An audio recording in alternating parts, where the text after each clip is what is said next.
Hey friends, I'm glad you've joined me on this journey to thrive and live on purpose. So, of recent, my daughter joined me to my doctor's appointment. Her intention was to go to the shops nearby and meet me in the doctor's waiting area afterwards so that we could drive back home. Apparently, when she got to the waiting area and didn't see me, she proceeded to text me to tell me where she was.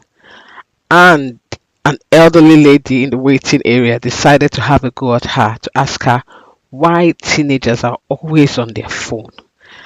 Apparently, that lady had an opinion about almost everything going on in the waiting area in the short time she waited there. When I came out and she told me, I laughed, knowing my daughter, and proceeded to reiterate another life lesson to her, which I would unpack today. You see, this woman is a total stranger. She does not know my daughter, but in a way had formed an opinion in a short time, which in this case was untrue. Because this particular daughter of mine is hardly with her phone. In fact, while I can ground my other daughter by taking her phone, I can't do this with this one. In fact, we have to constantly have a go at her for not charging her phone and putting me in panic mode because she went out without her phone. So was this woman right to assume that my daughter is always on her phone? Not so. She had jumped to conclusion. That is why today I want to talk to you about people's opinion and how we can thrive irrespective of it. If you recall from last week's podcast, this is one of the reasons that hold us back from living our lives to the full. I think it's clear to us that every one of us has an opinion about everything, and social media has made it easy for every and anyone to share their opinion, whether they are being asked or not. So, what do you do about people's opinion? How can you make sure that you're not living your life based on what others think about you? The first thing is to set your priorities right by living for the audience of one. Set your priorities right by living for God. Let His word guide you first.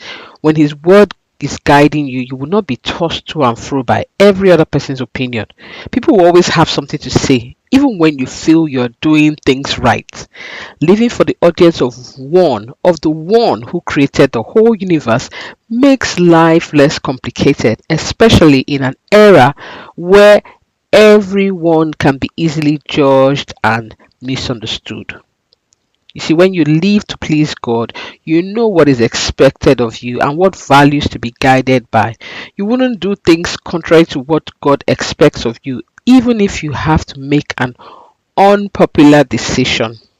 You can easily know where you stand about a situation without needing to please others, without being tossed here and there by what others want you to do or say. It is so liberating to not be guided by others' opinion, but by God's opinion and what He expects of you.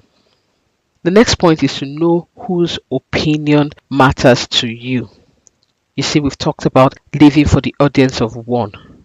But then again, you need to recognize those in your life who is rooting for you and has the right to speak into your life.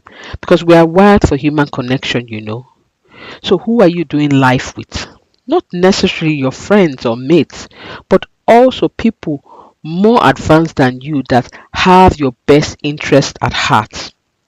Intentionally build the right people around you that would invest in your progress and want to see you thrive.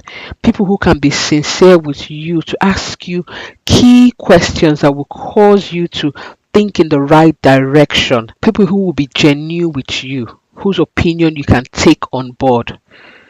Don't let just anybody withdraw from where they have not deposited. There should be people in your world that you respect enough to speak into your life. Not everyone should have the right to do so.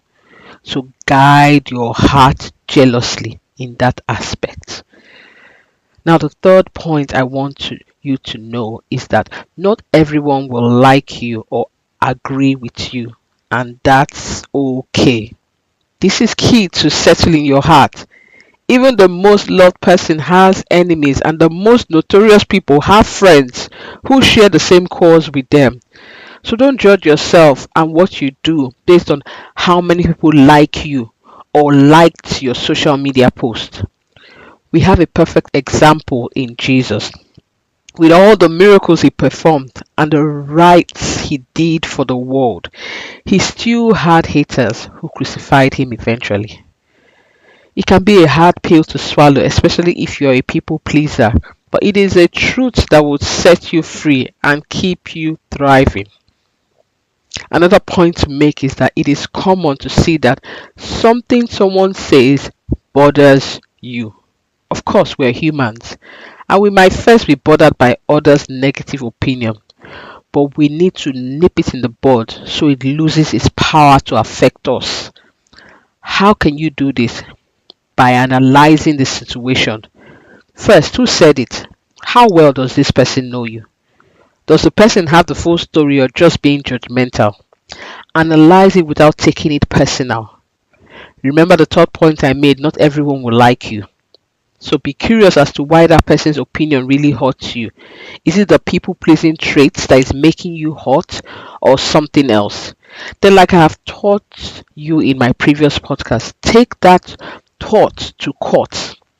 Ask yourself, is it really true what they have said? Was that just a clueless comment from someone who doesn't matter? And in most cases, it is a clueless thought from someone who doesn't really matter. At times, you might be compelled to explain your intentions, especially to people who have earned the right to speak into your life. However, be careful about falling into the trap of having to explain yourself to everyone. You have a choice to ignore and keep making progress. A very profound story is one about Nehemiah in the Bible. You can find that in chapter 6 of the book of Nehemiah. Let me put it simply. He was a man on a mission and he was trying to be stopped by some few who started spreading the wrong comments about it and required him to respond to them.